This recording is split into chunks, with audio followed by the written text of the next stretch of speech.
All right, here we go.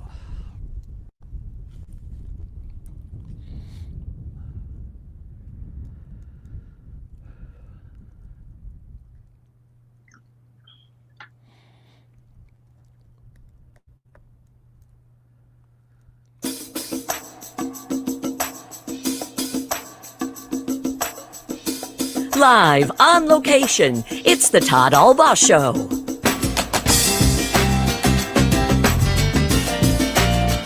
And now, pursuing truth wherever it may lead, here's your host, Todd Allbaugh. On the Civic Media Radio Network and streaming worldwide with the Civic Media app.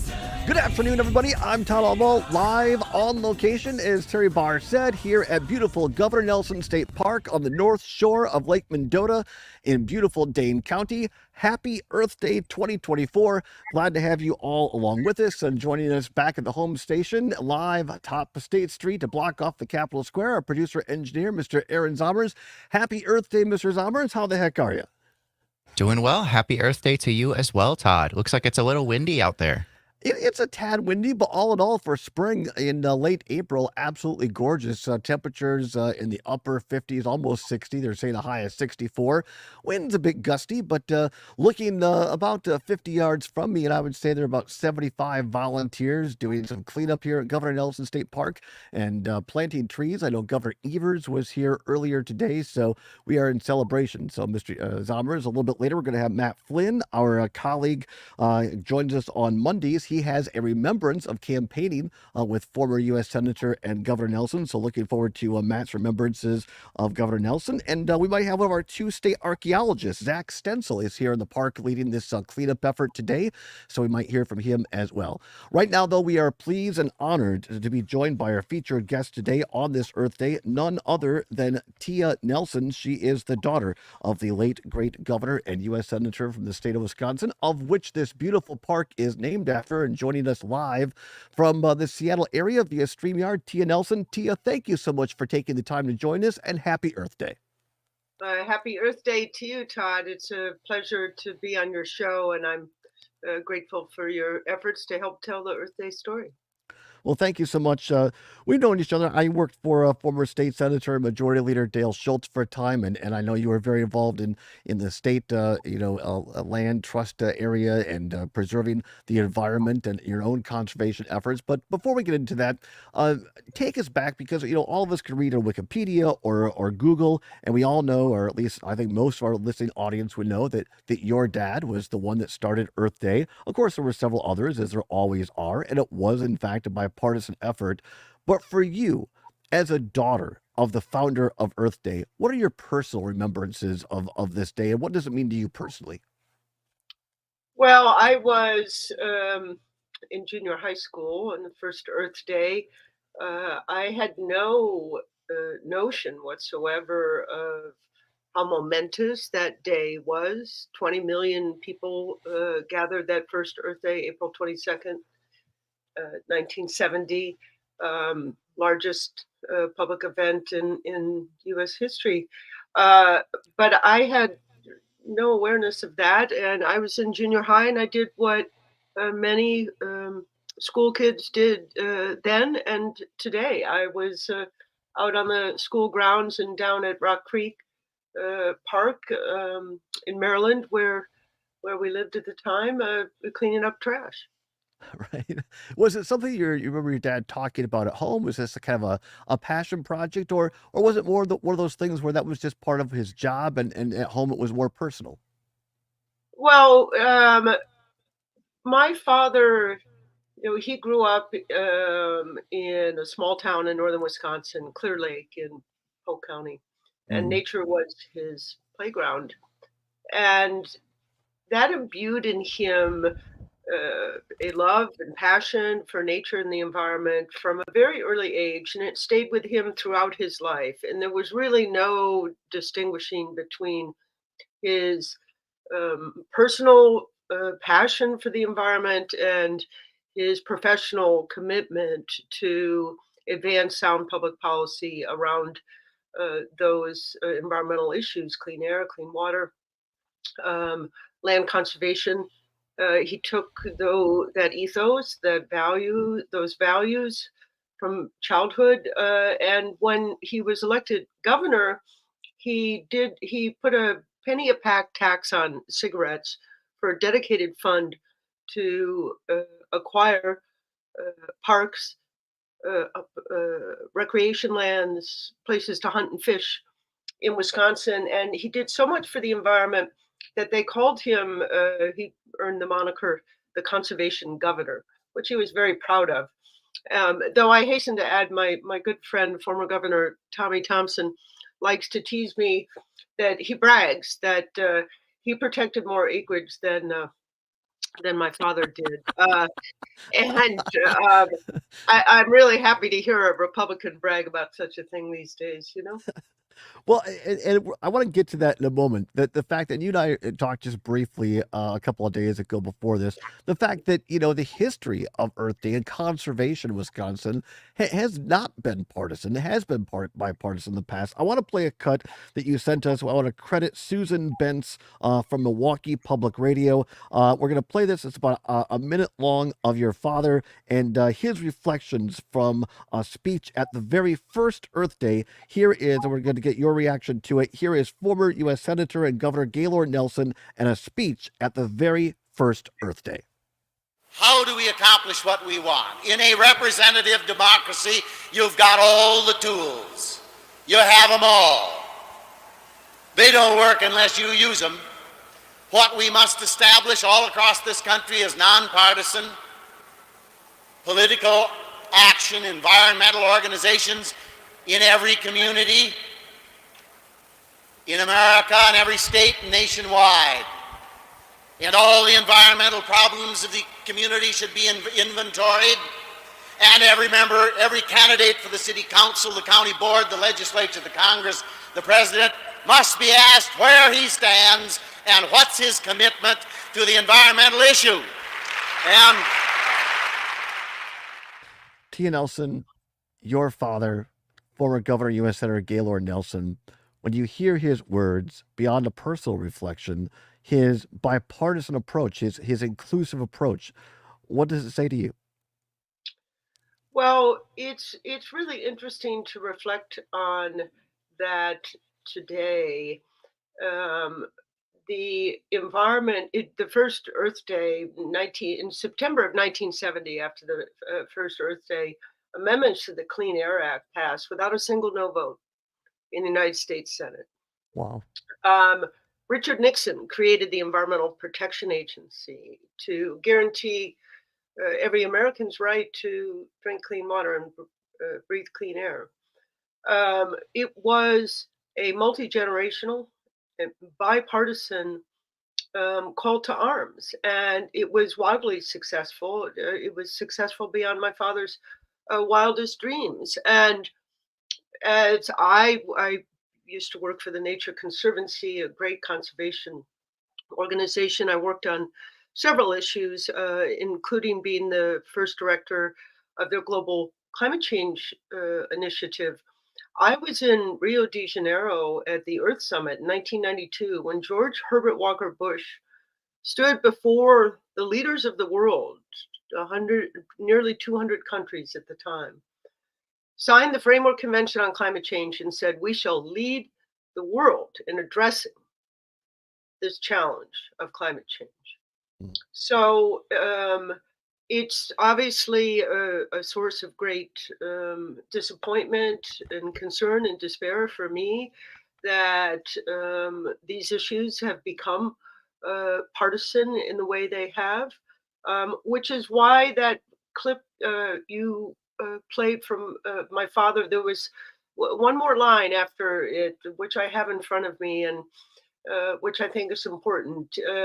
He said, "You elect to office those who stand with you, and you throw out of office those who don't. It's as simple as that. You have the power if you use it." So, being an environmental voter is a really powerful thing to do. It's more important than ever. And politicians have to be responsive to the citizenry. But we have to show up and vote, and we have to prioritize the environment as an issue. And so we've got a lot of challenges ahead of us. But I never forget the power of individual action. My father's own story is so inspiring to me. Or I think of someone like Rosa Parks, who couldn't possibly have known that the simple act of saying no when told to go to the back of the bus would change the trajectory of the civil rights movement, for example. Or Greta Thunberg, who sat in silent protest on the issue of climate change in front of the Swedish parliament. And through that inspiring but simple and quiet act, it launched a global climate youth movement that today is having a big impact. And if you want a sense of hope, look at the polling on the issue of climate change among youth, irrespective of political inclinations, political affiliations, political party. Youth care about the issue of climate change, Democrats and Republicans. And when those kids organize and vote, they're going to make a difference and are a critical part of prioritizing the environment today and for the future. Tia Nelson, just a couple minutes left here. I appreciate your time so much. Quickly, what are you up to today? What projects are you working on? And beyond voting, which of course is probably the most important thing we could do, what's just one or two things we could all do on this Earth Day to do our part? Talk about the issues you care about for the environment. Vote. Join an organization that works in a manner that is meaningful to you. I'm working as an ambassador for Wisconsin's Green Fire, an extraordinary organization whose mission is to advance science-based analysis and policy to address Wisconsin's environmental challenges. They're an awesome group. There's so many Wisconsin-based environmental groups, from Gathering Waters to the Nature Conservancy, the Audubon, to Clean Wisconsin, to Wisconsin's Green Fire. There's something for everybody. I also serve on a board for a group called Eco America, which works with faith communities and health communities to empower those messengers to share their concerns and perspectives on what it means to be good stewards of our fragile earth. And so, get involved, talk about it, vote, join an organization. Tia Nelson, thank you so much. We did a tour of Wisconsin a couple of weeks ago, in 5 cities in 5 days. And beyond the Packers and cheese curds and Wisconsin beer, it seems our natural resources, our parks, our environment are something we can all agree on as Wisconsinites that helps make Wisconsin great. A large part of that is to your late father and to you as well. Thank you for taking the time. Happy Earth Day and keep fighting the fight. Happy Earth Day. I'm grateful. Tia Nelson, ladies and gentlemen, back with our friend Matt Flynn and his reflection of the late great governor and senator after this in the Civic Media Radio Network. Tia, that was just outstanding. I can't thank you enough for your time and just generosity of your time. Oh, my pleasure. I wish I had a chance to give Dale a plug. He was a great environmental leader, but he'll do himself justice when you talk to him. And I'm just so grateful for the chance to talk to you. Good luck today, and all right, and get somebody to say make every day Earth Day. All right, sounds good. I sure will, Tia. Thank you so much. Take care now. Bye-bye. Yep, bye-bye. Man, that was great. Absolutely. And we got Matt. Oh, he's on the line. Got it. Yep. I just saw it. Thank you. Sorry about that. Man, that was just, dial that one up for promos and rerun. Oh, that. yeah. Absolutely. I can't get enough of that. That was great. And she's just the coolest person. I mean, you could just see, she's one of those people. She's a lot like John Roach. You could just sit and listen to her all day and just be enthralled. Definitely. All right, 10 seconds. All right, thank you.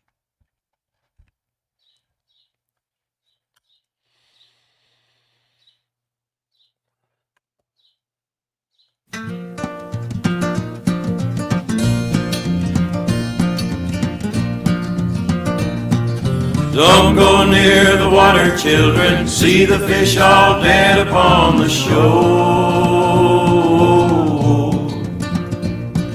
Don't go near the water, 'cause the water isn't water anymore.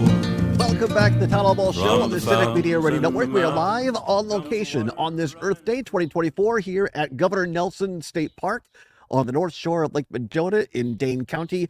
My absolute eternal thanks to Tia Nelson, daughter of U.S. Senator and Governor Gaylord Nelson here in Wisconsin, for the generosity of her time and her insight. Just one of those people that I think if you heard that interview, you could sit there and listen to her all day and just be enthralled. She's knowledgeable, she's passionate, and just one of the coolest people I've ever had the pleasure to meet. Certainly, she is one of those folks that makes Wisconsin great. Joining us on the phone line right now, our friend Matt Flynn. A little Monday with Matt time here at 20 minutes past the hour of 12 noon on Monday, April 22nd on Earth Day. Matt Flynn, thank you so much for joining us and taking the time by phone from Milwaukee today. I'm not sure if you heard our interview with Tia there, but just an absolutely outstanding person. And I know that you had the opportunity to know the former governor and U.S. Senator and campaign with him. Happy Earth Day to you, Matt Flynn. Yeah, happy Earth Day. Good to be back on your show, Todd. Always a pleasure. As you think back, do you remember the first time how you got to know the former governor and U.S. senator, and how did that friendship develop? Right. Well, I was the chairman of the Democratic Party, but before that, in the late '70s, he ran for re-election in 1980 in a terrible year for Democrats, and it was when Bob Caston upset him. But prior to that, in '78, '79, I would campaign with him, especially throughout the old 9th Congressional District, which is now the 5th Congressional District, Waukesha County. And he was a friend. He was a wonderful guy, and he was idiosyncratic. And frankly, when he and Bill Proxmire were our senators, that was the strongest pair of senators I think we've had, and certainly in my memory. Yeah. No, he's just, again, and we played that speech from former Governor and U.S. Senator Nelson on the first Earth Day, and really calling upon in a bipartisan way, telling people, look, elect people who are going to do what you, the people of Wisconsin and the United States, want. And I don't think, Matt, I mean, you've been around a couple of years longer than I, but, traditionally, I don't know that conservation has been a particularly partisan issue. I mean, I think that guys and gals like to hunt and fish equally, no matter who they vote for the voting booth. We all want a good environment, a good Wisconsin to do these outdoor activities, whether it's hunting, kayaking, or sailing. Right. No, you hit the nail on the head. And there's two to remember is Richard Nixon, of all people, who formed the EPA. I mean, it was Nixon. But most people don't remember or know. So Gaylord Nelson in 1949 was a Republican legislator. And there was a big meeting, convention in Green Bay, where the progressive Republicans, the La Follette Republicans, which he was one of, and the Democrats met and joined into the Democratic Party.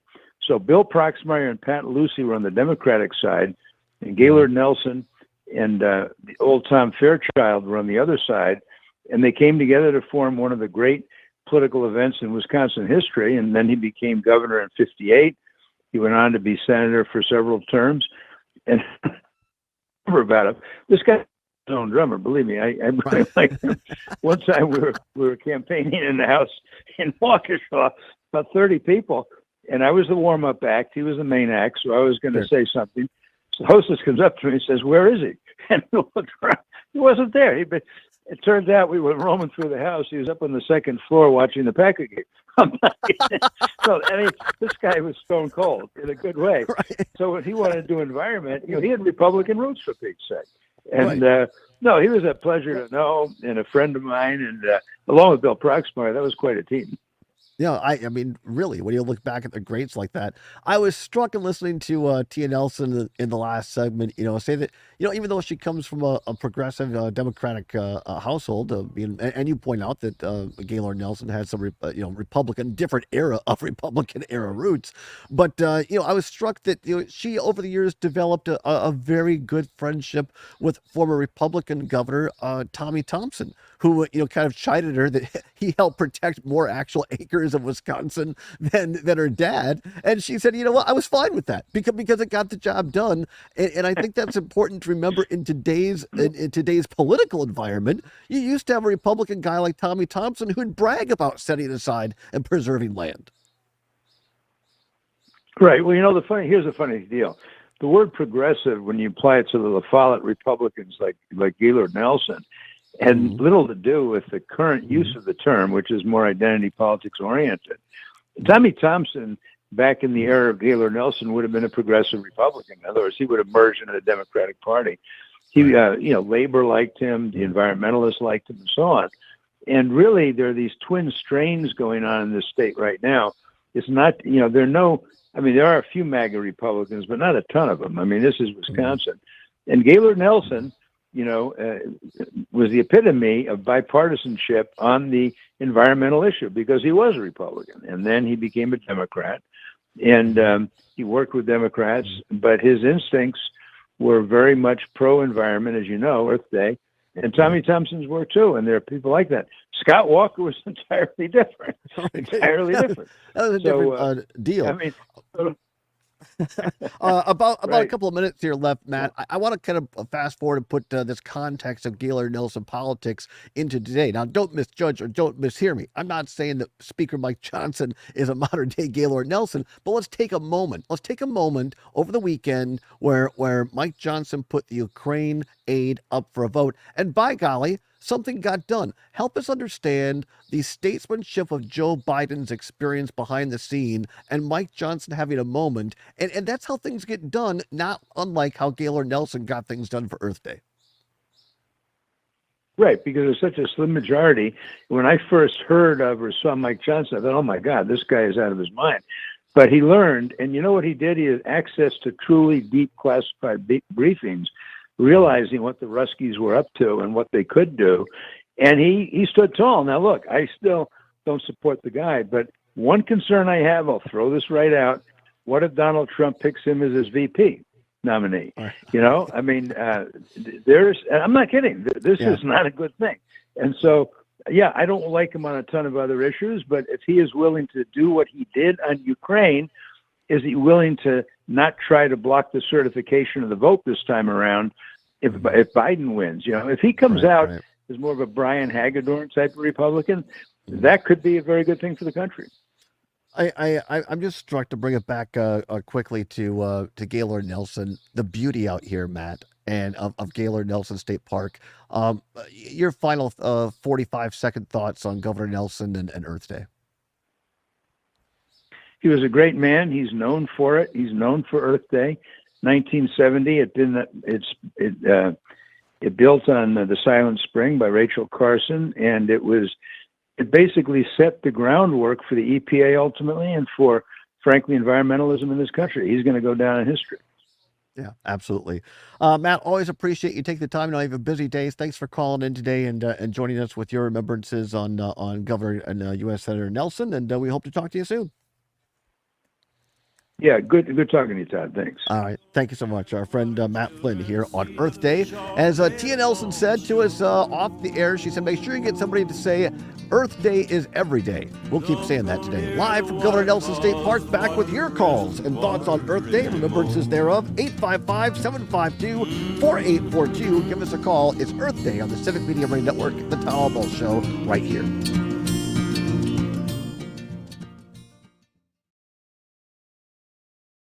Good stuff. Thank you so very much. Got a comment on Facebook from Linda. Thank you for this program. I would challenge all grandparents to challenge every candidate on their position on climate change and on their environmental stance. Vote out those who do not promote the environment. Oh, nice. Okay, cool. We'll take that when we get back, because I'm using my computer for the camera today, so I can't read that far. Right. Yeah. Do you think Zach is joining you? No, he's not around right now, so he's actually with. I can see him. He's actually working right now, so we'll see. He might pop over here in a bit. I got some other stuff to go to here at Earth Day, so that's fine. Freezed fish. That was Jamie Bugel, market manager for the Dane County Farmers Market. She added that SNAP and EBT services are also provided at every market. So from freshly picked asparagus and radishes to aged cheddar and cured meat, you can make some amazing meals with the thoughtfully grown and crafted products from the Dane County's Farmers Market. I'll have a look at your midday markets right after this. Imagine planting, tending, and raising your crops all season long, only to discover a micronutrient deficiency is robbing your yield potential. Once you spot signs of nutrient deficiencies, it can be difficult to bounce back. Get ahead of manganese, boron, and copper deficiencies with Moxon from CHS. Designed with a patented Levisol chelate, Moxon increases nutrient availability and provides your crops with the nutrition they need. Ask your local CHS retailer about the power of Moxon. There goes Pam Yankee across Wisconsin in her suburban truck. On Facebook, Twitter, Oh, that's great. and YouTube as well. Oh, great. So, yeah. So Civic Media's been in existence about 2 years. You guys live streaming or?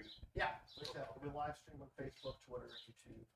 So are we at commercial right now, Todd? Yeah, I got till 34 and a half. Oh, okay.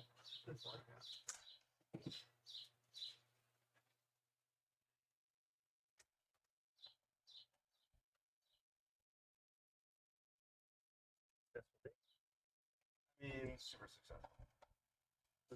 So a lot of cleanup work, a lot of, situating other stuff, but. Guys, we had to have a chair there, but or yeah. I'm fine, it's cool. Sure. You can sit right there or sit up high in the. Yeah, there you go. That works. Wait, so you have two people? yeah. Can you turn your yeah? Right here? Oh, I see. I'll move the camera. Okay. Or the laptop.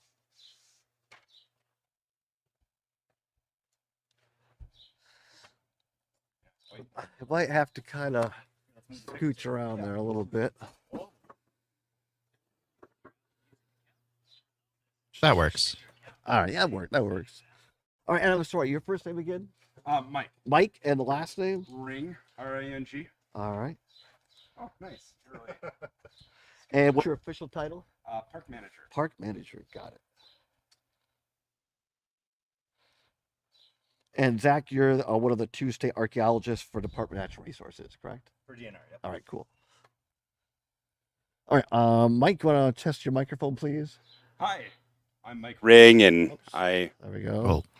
Go ahead. One more time. I am Mike Ring, and I am the park manager here at Governor Nelson State Park. All That right, should be good. And Zach? Hey, my name is Zach Stencil. I'm one of the DNR archaeologists. Sweet. How's it? How, Excellent. Yeah, headset? I can hear really well. Yeah. Sounds Not good. too loud or anything? Nope. All right, cool. Awesome. Thank you. And ZACH? Just ZAC. ZAC. Thank you. Who's that? Yeah, who are you? Oh, I'm sorry. That's my producer, Aaron Zommers, back at Sorry about that. downtown Yeah, I Madison. had my camera off, but Thank you. I'm over in Madison. Oh, I was really confused for a second. He's downtown in State Street running the show. Yeah. oh, that's awesome. We just had Tia Nelson was on from Seattle and just kind of talking. We had played a little bit of her dad's speech on the very first Earth Day and just talking about, the fact that, when he really started it, he called upon a bipartisan effort and, it wasn't particularly partisan at the time. All right. And, just 20 a lot of- seconds. All right. Thank Gotcha. you.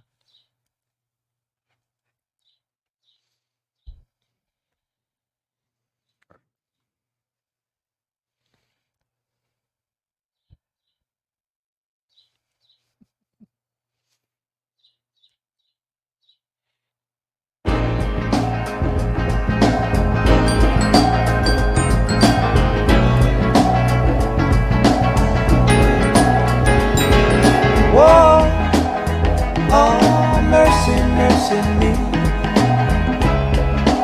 Welcome back to the Allbaugh Show on the Civic Media Radio Network. We are live here at Governor Nelson State Park on the north shores of Lake Mendota. You might be able to see the Capitol building kind of over my head there on the other side of Lake Mendota. A beautiful day. Highs the upper 50s, low 60s here in south central Wisconsin. Again, we thank Tia Nelson, daughter of former Governor and U.S. Senator Gaylord Nelson, for being with us the last segment, along with Matt Flynn, who knew the late governor and campaigned with him on occasion and did some politicking with him. So we appreciate their remembrances. We are joined live here on the Todd Allbaugh Show on Civic Media by the park manager of Governor Nelson State Park, Mike Ring, and also Zach Stencil. He is one of the state archaeologists for the DNR. Gentlemen, thanks for joining us on this absolutely beautiful day. Yeah, thanks for having us. Hey, well, I know it's kind of short notice. You guys were doing a project. And Mike, tell us a little bit about. I know that our current governor, Tony Evers, was here. Tell us a little bit about what activities are happening at Governor Nelson State Park today. So, yeah, thanks. We planted over 2,200 trees here in the park. They are wet site and dry site, and we had some seedlings, we had some park stock, we had some bigger, smaller trees, and then we also planted about 3 or 4 more acres of prairie up on the north side of the park. Nice. Yeah, everybody worked really hard. Everybody got a lot of stuff done. There's still more trees to plant, more work to be done, but our volunteers, our wildlife, our forestry, everybody really worked together to get the job done today. And Mike, how long have you been part of Wisconsin Department of Natural Resources, and how long have you been the park manager here at Governor Nelson State Park? I started with state parks right out of high school. I was an architecture major, and just wanted to do something for the summer, so I started at Perot State Park back in 1997, and I just loved it. I thought it was awesome, and I would just love to be a park manager for the rest of my life. Wow, that's really cool. From architecture, yeah. Into, I mean, was it just? You've been kind of outdoors person. Did you like that? Is that just? Yeah. You know, I was raised outside, and I was raised outdoors with my parents, and we went camping all the time at a lot of Wisconsin state parks. And yeah, I got a job there as a whim. And that first semester of architecture school, I was thinking, boy, this isn't right for me. I should transfer. So I transferred to Stevens Point, got a degree in environmental education, and then I've been off and on with the department for the past 25 years. Wow. And I've been the park manager here at Governor Nelson and Cross Plains State Park for about 5 years now. Wow, congrats. We did the show up at UW Stevens Point about 2 weeks ago. Oh, great. And talked a little bit about the programs up there. Talk about your time at UW Stevens Point and how that experience kind of, directed you what you do today. Oh, I can't say enough good things about UW Stevens Point. Their environmental education program, especially, I think, is just fantastic. I think their resource management program is one of the finest in the nation. I thought it was a great school, not just for me, but for everybody who went there. It's not only just teaching you about how to do your role as an environmental educator, but also how to manage natural resources in the state of Wisconsin and elsewhere. And so I thought it really prepared me well for a career in this field. And we did the show from up there at former Governor, the Dreyfus Center at, from Lee Sherman Dreyfus Center there at Stevens Point campus. A former Republican, and Governor Nelson, a former Democrat. As our friend Matt Flynn pointed out, he actually started as a Republican, a different kind of Republican. But I think conservation and the outdoors are one of those things that, people don't come into the park and say, well, are you wearing a red hat or a blue hat? They just want to, enjoy the park and enjoy the nature and the lake and the woods. Yeah, parks are for everyone.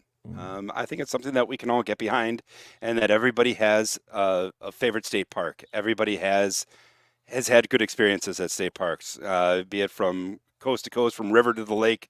Everybody really enjoys the state parks for the most part, and it's been a great part of my career and a great part of my life to help people enjoy them even more. Zach Stensel, we appreciate you being here as well. Tell us a little bit about yourself, where you grew up, and kind of how you got into state archaeology with the Department of Natural Resources. Sure. Well, I grew up pretty close to here, Mount Horeb, Wisconsin. Went to school undergrad at Madison studying anthropology. Was really interested in classics and European archaeology, and wanted to put some of those skills to work right here at home in the Great Lakes. Been shovel bumming for about 20 years. That's what we call it in the biz. I like that. Got a more permanent gig at UW Milwaukee when I went back to grad school there. So I've been doing archaeology there for about 10 years, and with the DNR now for 1 year. So describe to a goofball like me, when I think of archaeology, I think of, folks digging up dinosaur bones, or maybe here in Wisconsin, I think, okay, well, there's a lot of, Native American history, a lot of Native American tribes. I mean, is that type of archaeology, or what goes into it? Describe to a layman like me, what does an archaeologist do in a state park? Well, I hate to burst your bubble, but there's no dinosaurs. We get that a lot. That's paleontology, but all right, see, that's how stupid Todd is. So archaeology is the study of prehistory as far as humans are concerned. So as a subsect of anthropology, and archaeology is more of the actual digging in the dirt and getting to know your landscapes. finding sites that were important and lost to time. And yeah, being able to use shovel and screen to make that happen. So, like, I mean, I'm assuming that, or you correct me if I'm wrong, do you come across Native American ruins and that sort of thing, and work with the tribes of Wisconsin to kind of to restore, give back those things you find, or what kind of relationship do you have with the tribes of Wisconsin? Sure. Well, at UW Milwaukee, I didn't have much of a relationship with tribal repatriation. That's kind of reserved for academic relationships. It was more of, site presence, site absence, making sure projects don't disturb potentially sensitive cultural resources that are buried in the ground. At DNR, though, it's a different thing. You're working with our counterparts in the tribal nations, the TIPOs, the Tribal Historic Preservation Officers, and just trying to make sure everyone's on the same page as far as getting projects done and making sure your compliance is kind of checked and buttoned up. Finding sensitive cultural materials. Unfortunately, sometimes you find cemeteries that have been lost to time, so making sure you mitigate those sort of situations appropriately and with the right respect is a big part of what we do at DNR. So, What's kind of the coolest or most unexpected thing you've ever found? Sure. Well, or unique thing you've ever found. I really dig on faunal remains, so I'm a big bone animals. Okay. Did a lot of study for human osteology and then skeletal analysis. So doing diet studies, it's always been sort of at the back of my mind to hopefully find some evidence of megafaunal remains. So the mastodons, the mammoths, those sites are pretty rare, and I haven't yet found one, but hopefully they're still out there. Now, see, I grew up in Richland Center, and of course we have Boaz, where the former mastodon, That's right. So that's I do get that. There you go. I actually did a survey along that creek up there. Did you really? For a different project, but in the back of my mind, I was like, there could be other things up here. So beautiful part of the state, of course. Mike, talk to us a little bit about folks that want to come out and get the state park. I was here kind of scouting out a couple of weeks ago, and I drove up to your automated thing, and I got my what was it, $38 for the season. I got it in I got to cash it in for my actual sticker, but I have my receipt. If people want to enjoy the parks, tell folks how they can come out, not just enjoy this one, but all the state parks that Wisconsin has. Yeah. So Wisconsin State Parks charge admission to every Wisconsin State Park. It's not a lot. If you have Wisconsin plates on your vehicle, it's $8 for a day, or $28 for an annual sticker, which will get you into the state park until the end of the year. It is, camping is extra, other permits are extra, of course, but they get you into every Wisconsin State Park if you have the annual sticker. There are a number of ways to get that sticker. You can find somebody in the office live and in person at a DNR service center or at a state park office. State park offices this time of year are typically not staffed unless it's the weekend or unless it's a really larger park like Interstate or Devil's Lake or Peninsula. And you can also go to a state park. You can use the electronic kiosks where we have, and you can use a credit card at those areas. You can use the cash drop boxes where you can give us cash and we will send you your sticker in the mail. And you can also go online and get your sticker online as well. And then we will send that to you in the mail as well as soon as we get payment online.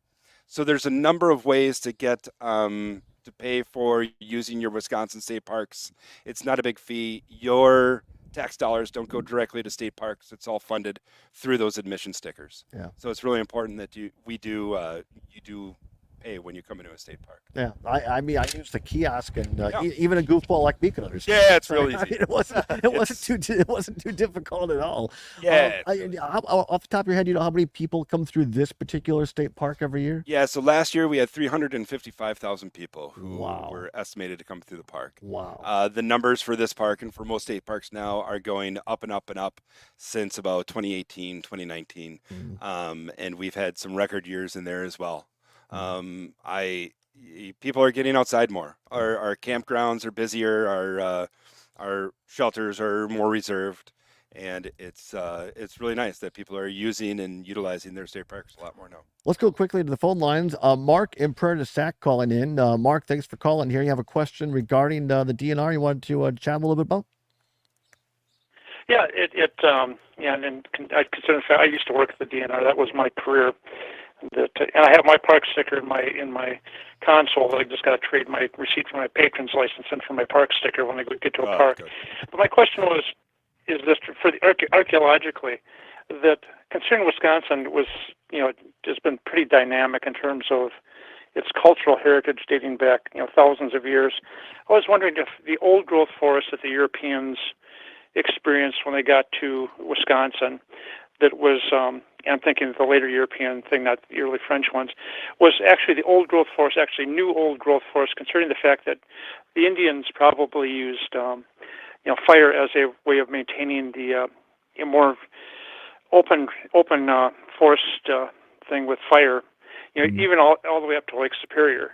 I mean that there's probably pockets there that were really truly ancient trees, and considering the fact that that some of the tribes had come relocated back to Wisconsin after periods of absence. I just was reading Patty Lowe's book on the Wisconsin tribes of people coming back to the area where the food grew in the water, referring to wild rice. So they had been here and had left for the East Coast and came back, after that, because the natives were a dynamic culture as well as moving back and forth, and they weren't just static in one place for forever.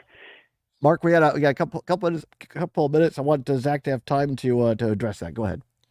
Sure. So, Mark, you're asking me, did the natives before the Europeans get here have their own way to manage forests? And I do believe so. That's not something easily discernible in the archaeological record as far as what I'm digging when I'm out there with my shovel and my screen.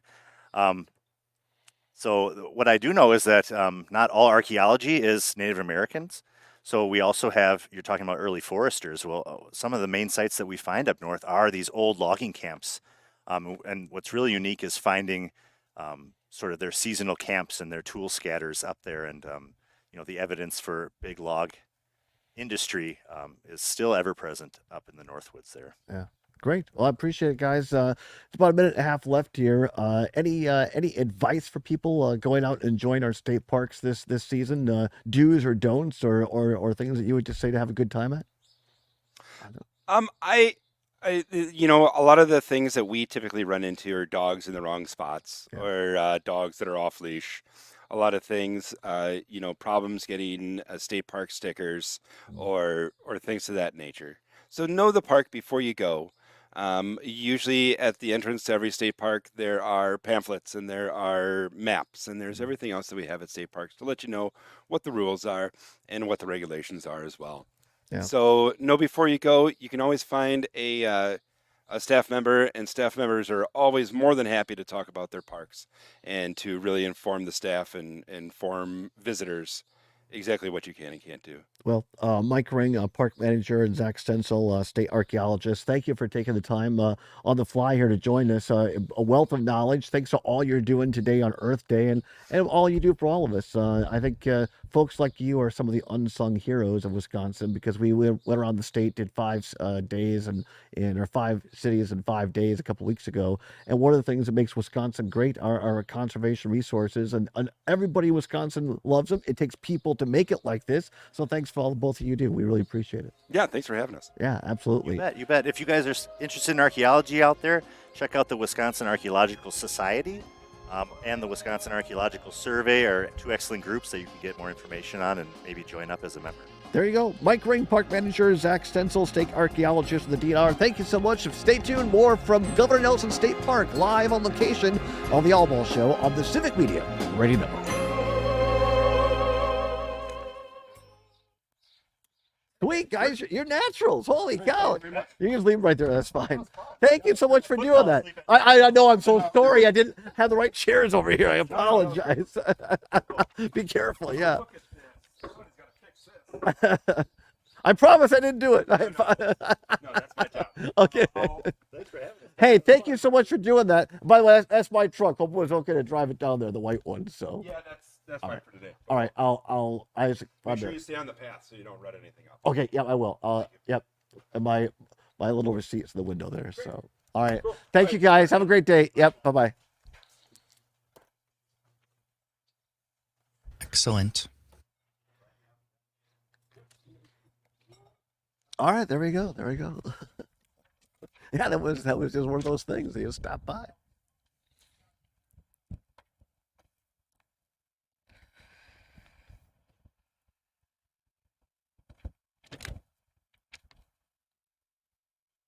little windier here, but I guess.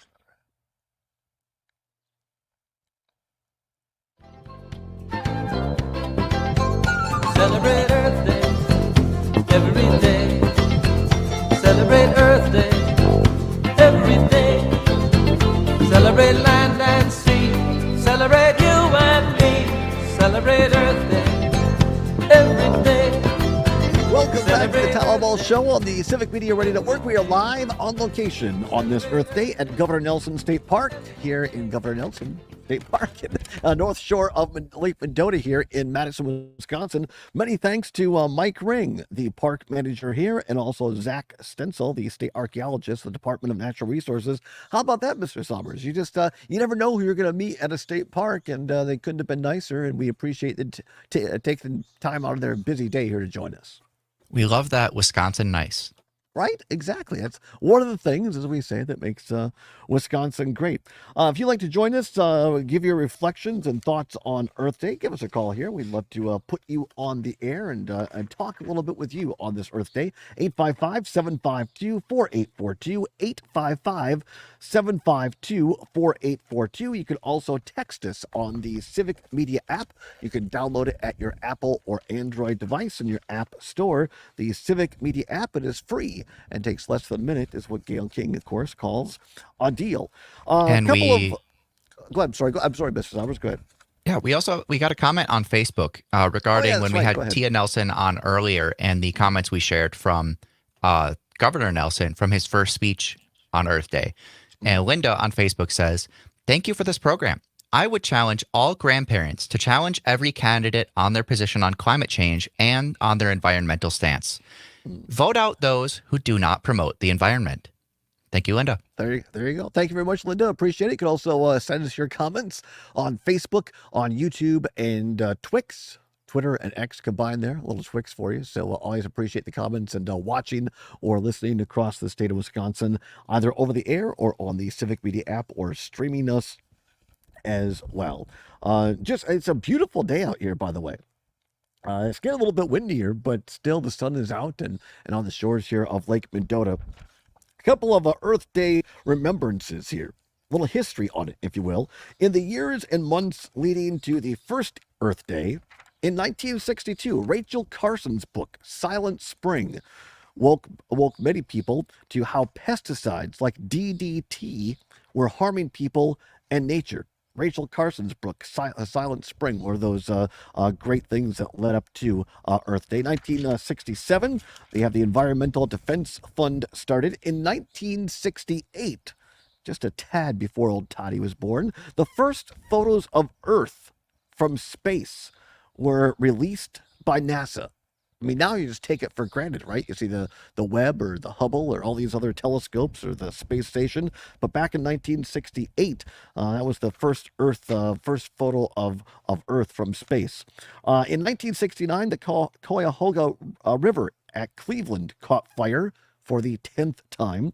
Of course, November 1969, Governor Gaylord Nelson went to Santa Barbara, California, the site of a massive oil spill, and announced plans for a campus teach-in on environment similar to strategy of the Vietnam War opponents. And in February of 1970, Republican President Richard Nixon called on Congress to act on 37 bills and rules to, quote, rescue our natural habitat.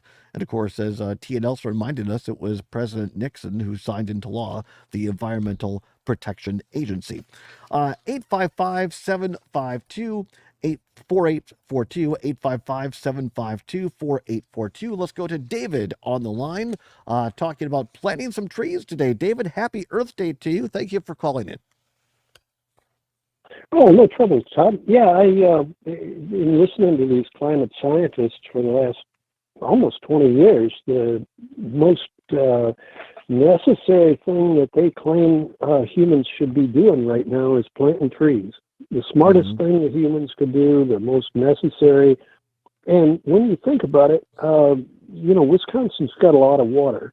And when you think about global warming, it's forcing the ice in the world to melt, and the rise of the ocean is going to cause a huge amount of havoc for people living on the coastlines. And trees, being 80-90% water, they basically are a pile of cells of water stuck up in the air, and they capture the water and then stick it up in the air instead of being in water form. And a big part of not only providing shade and providing oxygen as they breathe, and then reducing the CO2, it's also replacing the water. So, yeah, just that sort of chemical aspect of it. No, it's a great point. I think, planting trees is, I sound a little cliche, but it does a lot, as you just pointed out. I appreciate you giving that insight. And I think you raise a great point, David, right? We don't all have to be Gaylord Nelson. I mean, thank goodness and thank heaven for him, but we don't all have to be Gaylord Nelson. We can each do our part, whether it's planting a tree on our property, if we have it, participating in a cleanup day, or just using less plastic. I think that's just a great reminder, right? Well, much less that if we think about the economy as being set up so that polluters can make money poisoning the world, but there is no money, there's no money to be made in cleaning it up. And in fact, there's some risk. If you're out there mucking around with some sort of pollution, you're likely to get sick from it. So the idea that these polluters have tax benefits for creating jobs, or they get, tax write-offs for disposing of pollution, whether it's in a clean way or a crappy way, they're not stopping the pollution. They're actually continuing it, but getting funded for continuing it. So we've got to really deal with the economics of pollution. David, thank you so much for calling in. Really appreciate the call. Be happy to have you join us in hour number 2 with any reflections of Earth Day you might have. Give us a ring-a-ling. Mr. Zommers will answer the phone for you. 855-752-4842. 855-752-4842. A couple other quick thoughts on this. Back on the first Earth Day in April 22nd, 1970 marked the beginning of the modern environmental movement. 20 million Americans demonstrated for a healthy environment and participated in those teach-ins started by former Governor Gaylord Nelson, and it led to the creation, as we said, of the Environmental Protection Agency. Earth Days have showed us that pollution hits minorities and the poor far worse. Great factoid there. Raises our consciousness about environmental issues, unites us on shared goals like clean water, air, and energy, and brings people together, as David said, to plant trees and clean up town roads, cities, villages, and the country as well. So if you have a minute today, do your part. Pick something up off the ground. Use a reusable bottle. Less plastic. We can all do something. Make Earth Day every day. Back with more live from Governor Nelson State Park here in Dane County after our break in hour 2. Don't go anywhere. It's the Todd Allbaugh Show and Civic Media. Happy Earth Day, everybody.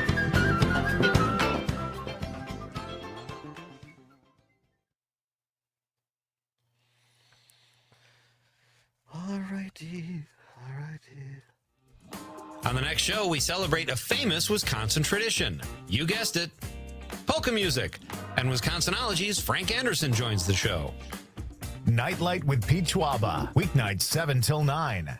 Looking for a roundup of the day's important headlines in quick podcast form? Search no more. Find it now on the WMDX website at mad.radio. Your news just for the Madison area. I'm Terry Bell with WMDX News. Fear you may be missing out? We're always streaming on TuneIn and the Civic Media app. Enjoy listening live or catch up by finding the podcast at civicmedia.us or wherever you enjoy listening to your podcasts. Enjoying this local program? Find the complete Civic Media lineup at civicmedia.us or the Civic Media app. You're listening to Mad Radio, WMDX 1580 AM Columbus, W224 EG Madison, and always streaming on the Civic Media app. This is a special report from ABC News. Trump trial underway. I'm Daria Albinger. David Pecker, the publisher of the National Enquirer, will be on the witness stand when court resumes tomorrow in the New York hush money trial of Donald Trump. ABC's Aaron Katersky was in court today for opening statements. Defense attorney Todd Blanche said during his opening statement that President Trump had nothing to do with the invoice, with the check being generated, or an entry on the ledger. And in fact, there was Donald Trump now speaking about the minutia of how this payment, reimbursement payment to Michael Cohen was logged each and every month, how it appeared on the invoices, how it appeared on the checks in the ledger. There were some issues with jurors, one telling Judge Juan Marchand that he was worried about the publicity the trial could generate, but after a sidebar conversation, they determined he could remain on the trial. Another had a dental emergency. This is ABC News.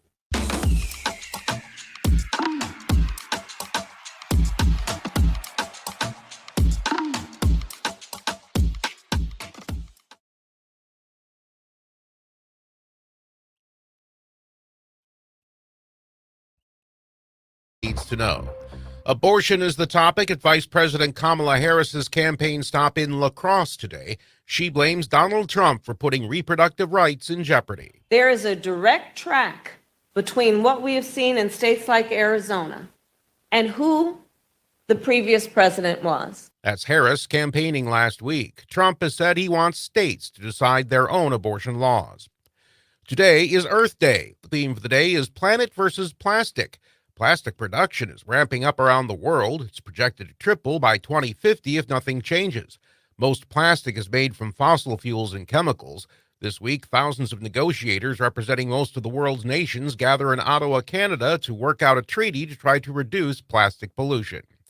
I'm Terry Bell, Civic Media News. Now here's what you need to know closer to home. This is news from WMDX Madison. Interest in Frank Lloyd Wright's Taliesin estate is higher than ever since the April 10th episode of TV's Top Chef set near Spring Green.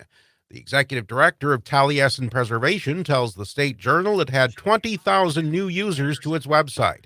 Carrie Rodemaker says people made 176 reservations for tours, adding up to $27,000 in new income. Taliesin Preservation is a nonprofit that teaches the public about Wright's life and ideas.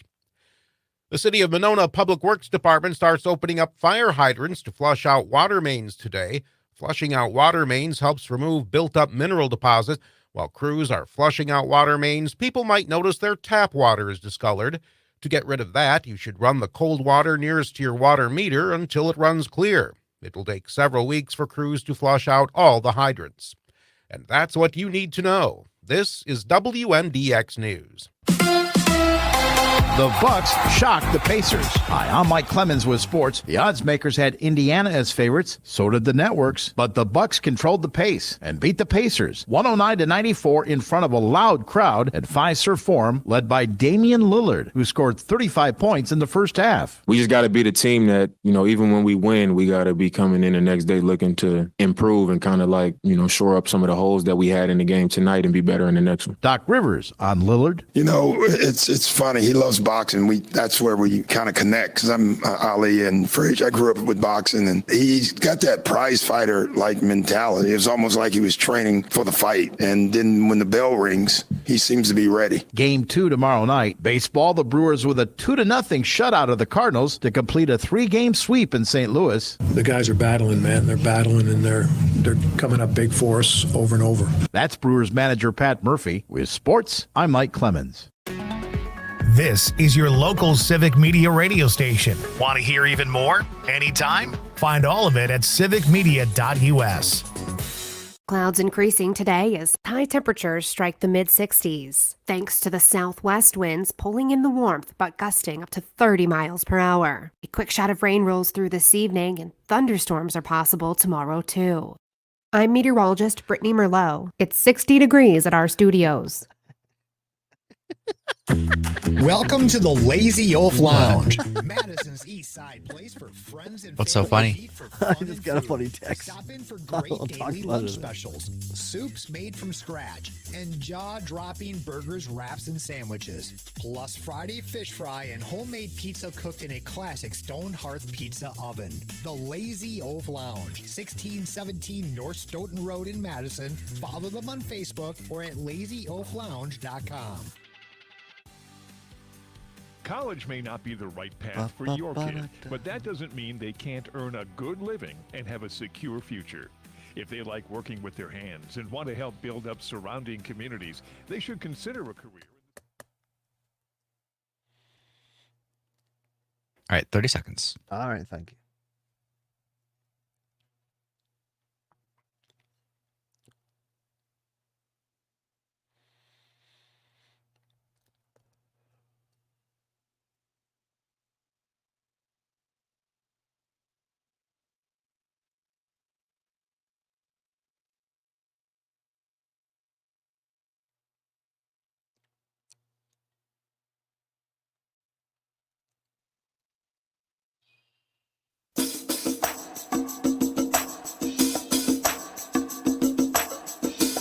Live on location, it's the Todd Allbaugh Show.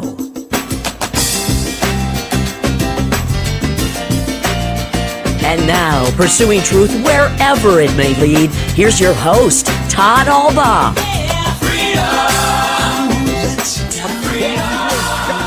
On the Civic Media Radio Network and streaming worldwide on the Civic Media app. Good afternoon, everybody, from beautiful Governor Nelson State Park on the North Shores of Lake Mendota in Dane County, Wisconsin. Happy Earth Day. I'm Todd Allbaugh with our producer and engineer back at the old world headquarters high atop State Street to block off the Capitol Square, Mr. Aaron Zommers. It is the 24th of April, the 22nd of April, 2024. Happy Earth Day, Mr. Zommers. What a great first hour. Indeed, what a great first hour. We ran the whole gamut there. We had Tia Nelson, we had Matt Flynn, and we had some current DNR professionals to share exactly what they're doing at Governor Nelson State Park today. It's great. They're doing tree planting out here, prairie restoration. Yes, I talk for a living. And just some general cleanup, too. You don't get that springtime. I mean, those people that have yards, I was up at the old RC, Richland Center, this weekend, helping Mom do a little tree trimming and yard cleaning. So it's that time of year. Yards get dirty, and state parks are no exception. So a lot of great folks volunteering out here, planting trees, cleaning things up. You can see a little bit right behind me here, over my shoulder, a little bit of the beach volleyball court. It has been cleaned up and kind of raked a little bit there, and is all set to go. You got Lake Mendota right behind me here, over my shoulder, my head, and maybe if you squint real close, off in the distance, you can see the dome of the state capitol on the other side of the lake here. You got pine trees and grass, and a beautiful, beautiful place to go if you're in the area or down in the area, just south of Wanakee on the north shore of Lake Mendota. So what's really cool about the state park system, I think, is that, whether you're a city person, might live in Madison, and you want to get out into a little bit more woods and nature, you can take a short drive over here. If you're in a smaller town, you can drive and not too far away. You can be in a state park and experience that. So, and as one of our last guests here, Mike Ring, the park manager here at Governor Nelson State Park, said, it's $8 for the day to get your car in, or $28 for the year. The year. I mean, $28 for the year, as they say. You can't beat it with a stick. I mean, that's a deal right there. And growing up, I know as a single mom, my mom used to take my sister and I to state parks pretty regularly, because at the time it was even cheaper than it is now. But even $28 for a family that might be having a lower or moderate income, $28, you can just, if it's not too far away, you can go to the state park, hang out all day for that one price of admission for the entire year. It's a pretty darn good deal. And did your family, Mr. Zommers, ever do state parks when you were growing up? I did it more with my friends. Okay. There is a park pretty close to Manitowoc. There's Point Beach State Park. Oh, yeah. And sometimes my friends and I would go camp there, just set up a tent, hang out, go and play volleyball on the beach. Yeah. We tried to play soccer on the beach. Despite the it doesn't work, but we did it anyway. Yeah, good times. The important thing is you're with your friends, you're with your family, or just And we're alone, outside. taking a hike, and you're outside. Yeah, exactly. You're outside, and one of the things that has been proven medically, scientifically, and our friend Kira Sabin's been on this program and talked about it before, that just being outside and in nature, it's a healing thing for your mental health, for all of our mental health. I know when I worked at LL Bean here in Madison, they would actually, the company LL Bean gives all their employees they call them get outside days. And they would, in addition to your time, a regular time off, and they just wanted you to get out. All you had to do is you had to pick an activity, a walk, a hike, kayaking, camping, whatever it is. Take a photo of what you were doing and then send it to our manager, and he got paid for the day for twice a day or twice a year for going outside. And That's I pretty wish nice.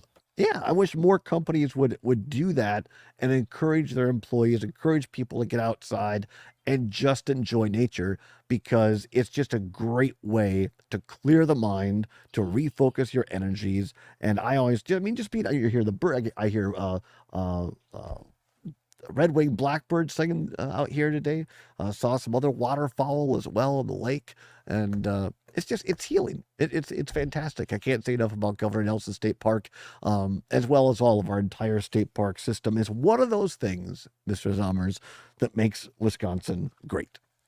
Absolutely, couldn't agree more.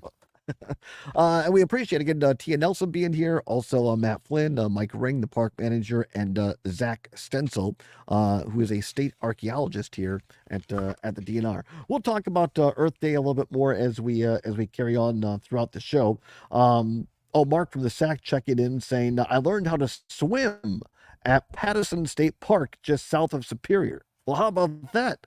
Thank you for listening in, Mark. Also, Mark from Pertisac says, growing up in Douglas County and having found an old two-handed saw blade left over from the logging days and finding many old railroad spikes on old railroad grades and spots where there were remains of a sawmill on a trout stream, I fished as a kid.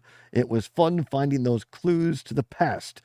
Those railroad grade crisscrossed all over the place within a mile of where I grew up. Well, right there, I mean, one of our, the state archaeologist that was on there, Zach Stencil, talking about, you find the history. You find history of Wisconsin at these state parks. So that is absolutely great. We will talk more about Earth Day as we continue on the show here, live from Governor Nelson State Park. If you have a favorite remembrance of Earth Day or just a favorite story about participating in our state park system, we'd love to have you call in 855-752-4842, 855-752-4842. You can also text us on the Civic Media app.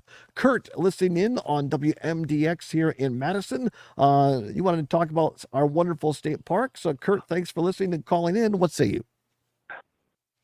Yeah, I mean, we have some really incredible parks, but the one I'm always directed to because it's within closest reach is Devil's Lake. And it is really a very unique geological outcropping within, the Great Glacier state. And one of the things I would promote people to do is if they are going to Devil's Lake, I've been doing this for years, is I always take a trash bag with me. Over the years, I've seen trash becoming prolific in the park. And it really catches people's attention when you're walking the trail and you're grabbing small wrappers and cans and bottles and, keeping it the way it meant to be, undamaged by our garbage. Right. So, but I recommend if you haven't been there, you've got to go there. And those who've been there already know why they go back. Yeah. So that would be my contribution to this day. Well, I really appreciate it, Kurt. Thank you very much for calling in. I appreciate it. Thanks for your listenership as well. You couldn't be more right. Folks that listen to this show regularly know I grew up in southwest Wisconsin at Richland Center, about 45 minutes, almost an hour maybe away from Devil's Lake State Park near Baraboo there in the Baraboo Bluffs. And it truly is one of the absolute jewels of the state park system here in the state of Wisconsin. If you've never been, really encourage you to go. Beautiful lake, beautiful outcroppings and climbs and trails, and you can camp there as well. But Kurt brings up another great point, and that is it is each of our responsibilities to keep our state park system clean. I would say also, we were talking about earlier, Earth Day. You have people like Governor Nelson, who was one of the giants who started Earth Day. Who you have people like Tommy Thompson, who, as Tia Nelson reminded us, actually signed into law and protected more state land than even Governor Nelson, which is fine. She said with her, we can't all be Gaylord Nelson and Tommy Thompson, but we can do our part. And thus brings me to a great text today. They asked not to be identified, so I'll respect that. Here's one: a pet peeve for Earth Day dog owners who pick up their feces, the dogs, in a plastic bag, then carry the bag until they find some bushes and throw the bag into the bushes. When others are picking People up, do that? right? I know, shocked. I know. When others are picking up trash, they have to deal with the plastic bag with the feces. And this person says, "Don't say this is from me," but she's absolutely right. And I've seen this Who in does parks. that? I I've know. never seen that before, but also I don't have a dog. So, but that's just You really I never seen cannot it? You're- believe I cannot believe people would do that. That is disgusting Oh, and yeah. so irresponsible and just mean. Oh no, at the apartment I used to live at, the apartment complex here in Madison I used to live at, there was that. Now they've got some apartments now have like the green, supposedly better disposable Right. plastic bags, and then they have like a trash can next to it. But not every place has that. And so yes, what dog owners, some keyword, some dog owners, they'll, when their doggy does their business, they pick it up and then they just wait for some bushes or some place to toss it where it's kind of out of the way, and they leave it there. And it's If it's you are gross, a dog it's owner and you do this, do better. do better. But I mean, number one, thank you for picking it up. But I mean, yeah, I mean, dispose of that kind of stuff in the proper receptacles. See that now that's practical advice that people can just do their part on Earth Day and every day to make our Practical environment advice and yeah. that no one should need. Well, as George Carlin once said, some people need practical advice. So there you go. There's some practical advice for Earth Day. If you'd like to give us a call, we'd love to hear from you on this Earth Day with practical advice or remembrances of Earth Day or State Park System. 855-752-4842, 855-752-4842, or you can text us on the Civic Media app as well. We are live here on a beautiful day for Earth Day 2024. Want to get into a little bit of the other news over the weekend and get your reactions and get into this a little bit. I thought this was a really important story and a take on what happened over the weekend, and it comes from the bulwark.com. People, former conservatives former Republicans, I should say, like Charlie Sykes and others, similar, not exactly like, but similar to folks at the Lincoln Project, but based here in Wisconsin. Jonathan V. Last of the Bulwark wrote an op-ed here called "How Biden Got Mike Johnson to Yes." How Biden Got Mike Johnson to Yes by Jonathan V. Last of the Bulwark. Says Mike Johnson continues to make good decisions for the benefit of the country. And man, things are going to get weird if I have to keep writing sentences like that. We'll explain on the other side. Don't go anywhere. We're live on location from Governor Nelson State Park on a Monday, Earth Day, on the Allbaugh Show on the Civic Media Radio Network.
having fun doing it. Welcome back to the Todd Allbaugh Show, live on location at Governor Nelson State Park on this Earth Day 2024. Happy to be along with you on a beautiful, gorgeous George Day.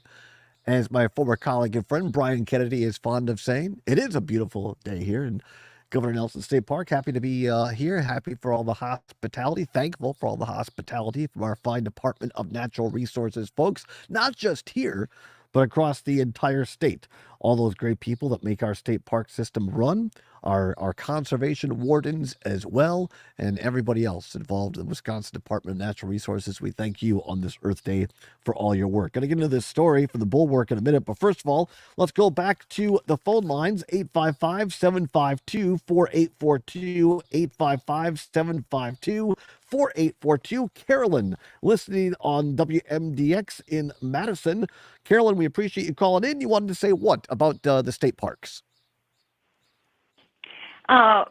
There's a group I just discovered recently called Homegrown National Parks. Okay. How to add your properties to link properties to the instead of lawns, I guess. Sure. And state parks too. Homegrown state parks. Everybody's yard could be a piece of a homegrown state park. That's interesting. So homegrown homegrown national park. So kind of just kind of sprucing up your land. I mean, are they suggesting like people could put, if you have a significant amount of property, they could come onto it, or more so just kind of beautifying it? Just their little yards. Plant more native flowers. Consider the local pollinators and stuff like that. Yeah, I looked it up, and it looks like it is largely focused on getting more native plants into our neighborhoods to make the environment healthier. And as just a fun bonus, you get added to the map of parks that they have. Oh, well, very nice. Well, Carolyn, thank you for calling in and giving us that heads up on this Earth Day. Very appropriate indeed. Thank you very much for listening. We appreciate it. So right there, Carolyn, thank you very much. Right there, you get some great, thank you, Mr. Zommers, for your work as well. So it's homegrown national parks. And I mean, there are so many cool native species of plants. And I know they're doing some of that today here at Governor Nelson State Park, doing natural prairie restoration. And let me tell you something, I haven't done a lot of it on our former family farm. We did a little bit of it when we had a conservation reserve program area and planted natural grasses on it. But our friend, my former boss, Dale Schultz, on his farm, he and his wife, Rachel, they do this wonderful prairie restoration. They do waterway or water restoration as well, forest management. And let me just tell you, natural prairie is not saying, oh, we're not going to mow it. That's not prairie restoration, okay? There are very specific species of natural grasses and wild plants that are native to Wisconsin, and you need to work with people in your community who know that, extension agents and whatnot. But then once you get those species going, they're perennials. They come back year after year, and it's a great way to control water erosion. It's a great way to restore those natural species, and a lot of them look pretty cool as well. And once you get them going, there's not a whole lot of management to it necessarily. They might have to do a little bit of weeding or whatnot, but they're easier to grow than, say, a marigold. You have to replant that every year and weed it or whatnot. So very good. Appreciate that, Carolyn, and appreciate that, Mr. Zommers. 855-752-4842, 855-752-4842. We have Mike listening on WMDX. Or Matt. I'm sorry, Matt. Thank you very much, Mrs. Matt, listening in on WMDX. Matt from Middleton, thanks for listening. What say you? Hey, Todd. I wanted to bring up something that kind of grinds my gears, but it relates to the pollinators like the last call and our parks and just ecosystems altogether. I'm concerned about insect populations. They're plummeting all over the place. I remember being a kid in the 80s and seeing a whole lot more of them. And what grinds my gears is this European custom that we got from the old kings and queens of always tending to our lawns too much, cutting everything down, cutting down all the habitat. And I saw something recently that if people stopped doing that so much, we'd recover a whole lot of habitat for little animals and critters and our insects. there you go. To the park thing, I don't know if parks are doing anything as far as that is concerned, trying to have more native plants and silkweed and things for butterflies and everything else. That's what I wanted to bring up. Why do people have to mow so much all the damn time? Well, I appreciate it, Matt, and I can tell you yes, the short answer here at Governor Nelson State Park today that park manager Mike Ring was talking about was yes, to your point, they are planting more of those native species, particularly the prairie restoration areas. Now, there are more traditional, I would call them kind of grass yards here in the picnic area. I can tell you they have not been mowed yet. I don't know what the plan is. So you're saying, Matt, you're in favor of what a lot of people call no mow May, in which people say we're not going to mow our grass in May, we're just going to let it grow. To your point, I love that. All right. See, I'm mixed. Well, I know it's probably the right thing. Go ahead. Well, I was just going to say, I'm also thinking of these big apartment complex communities in these areas where they have a lot of like natural grass areas where they cut down just because of the aesthetics or whatever. And that's like many, many yards of habitat for animals. And that's the stuff that's more bothersome. But yeah, even people with homes that don't even use their backyard and they still have the need to mow it all down all the time, Right.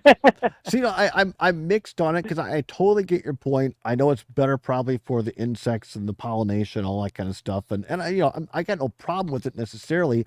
But like on the other hand, it's like I hate mosquitoes. So, I just, if it's wet out, it's very selfish. You understand? I'm not going to deny that it's selfish, but I kind of have mixed feelings. Like, I live in an apartment now, but I mean, back when I had a lawn and like, a house, if I was keeping my grass mowed, having friends over for Memorial Day, would I want my next door neighbors to have, 5 weeks of growth and bugs? I don't know. I mean, I know it's selfish, but I'm giving you what I really feel. I appreciate you calling in. Thank you very much, Matt. Matt in Middleton. 855-752-4842. 855-752-4842. Let's go quickly to Dick from Madison. Dick and Madison on the line. Thanks for listening, Dick. What say you? Well, a memory from the very first one. I told these guys about it last week. I was in 9th grade and I joined biology club because there were so many cute girls. But no, we spent the very first Earth Day in 2 Madison parks just collecting trash. Like the biology teacher gave us all a big trash bag, and out we went. And then I want to do a shout out to a Madison park that's an absolute gem that I grew up next. Olin Park. Yeah. In Madison, Wisconsin, and adjacent to it, that 60 acres that the city purchased about 40 plus years ago, Turtles Point. There's like 45 or 50 acres in there, and it's an absolute treasure. I live about 3 blocks from Olin Park, and you're absolutely right. I walk over there, sit in the shoreline. It's an absolute gem. Really? That's That's the old hood. Yeah, I'm over there on East Lakeside Street. There you go, Old Home Day. Thank you very much, Dick. Really appreciate the call. Stay with us. We are live from Governor Nelson State Park here on the Todd Allbaugh Show on Earth Day on the Civic Media Radio Network.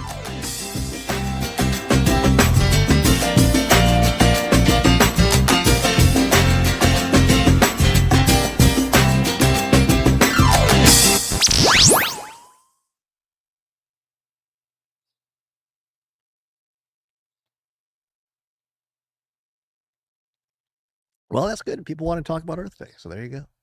Yeah.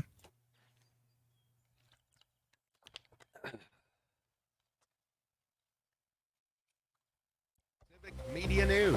I'm Terry Bell. Here's what Wisconsin needs to know. 1 person is dead and 9 others are recovering from injuries after a car collided with a county bus in Milwaukee Saturday night. A passenger in the car died instantly. 2 other people went to the hospital with serious injuries. 7 people on the bus were hurt, but not badly. Last we knew, Milwaukee police were looking at charging the driver of the car. Climate change is making summer less healthy for millions. Scientists are keeping an eye on insects that carry disease. Dr. Bruce Snyder is with health professionals for a healthy climate. This is having a profound effect on our wildlife, but also we're seeing a lot more progressively rising rates of Lyme disease, of West Nile virus. Snyder says he's also worried about more wildfires as conditions each summer get hotter and drier. I'm Terry Bell, Civic Media News. Now here's what you need to know closer to home. This is news from WMDX Madison. People in Madison recycled 1,400 tons of plastic last year, but they threw away much more, 6,100 tons, according to the Madison Streets Division. Recycling coordinator Brian Johnson tells the State Journal people should recycle anything that has a lid or a handle on it about the size of a milk jug or smaller. Johnson notes that local governments in Wisconsin are prevented by state law from enacting their own plastics bans. Do well, South thanks. County is extending financial help to the UW-Platteville branch campus in Baraboo. The county board last week passed $390,000 for the smallest two-year branch campus in the UW system. Only about 200 students attend Boo U, but local leaders say it's an economic engine. The school is not breaking even on its own. No one's saying how much money will be spent or how much it will reduce the campus's deficit. But that's what you need to know. This is WMDX News. I'm Pete with the 60-second Showbiz Beat. The disturbing miniseries Quiet on the Set, The Dark Side of Kids TV set a max record with well over 1 billion minutes viewed for the first 4 episodes. The docuseries tells the story of a toxic, dangerous culture for child actors that took place on some of the most iconic children's shows in the 90s and early 2000s. And people on social media overanalyze things too much because all they do is look at their phone news. The New York Post reports that gamer Peace Matters posed a question on Facebook recently asking why Simpsons characters haven't aged. His theory is that a hint was dropped in season 4 when Homer has a discussion with God, who jokes that Homer will only live another 6 months. 6 months later in the same season, Bart shook a can of beer as an April Fool's joke. Homer opened it, the can exploded, and put him in a coma. The insinuation is that every episode since has happened during Homer's coma, and that is why none of the characters have aged. Funny, I always thought it was because they were cartoons. For more showbiz fun, tune in to Nightlight with me, Pete Schwaba, weeknights from 7 to 9 p.m. on the Civic Media Radio Network. Local radio for you and your community. It's Civic Media's mission with stations across Wisconsin. Find your favorites at civicmedia.us. Clouds increasing today as high temperatures strike the mid-60s, thanks to the southwest winds pulling in the warmth but gusting up to 30 miles per hour. A quick shot of rain rolls through this evening, and thunderstorms are possible tomorrow, too. I'm meteorologist Brittany Merlot. Currently, it's 61. Family Talk with Straight Talk. You give and you give. It's time to get with Straight Talk Wireless. You get a reliable 5G network and unlimited data, and you get to choose who joins your family plan starting as low as $25 a line. Does it have to be family? It can be family or people you like. Get more lines and more savings. Switch to Straight Talk for family plan starting as low as $25 a line per month for 4 lines. Find us at Walmart and straighttalk.com. For network management practices, visit straighttalk.com. Family plan discount with 4 lines, all on the Silver Unlimited plan. Taxes and fees apply. Covering all the news that affects you with humor and a unique perspective. Matinaire on Air with Jane Matinaire. Weekdays 11 till noon on the talk you can't ignore. Mad Radio 92.7 WMDX. All right, 30 seconds. And on the Civic Media app.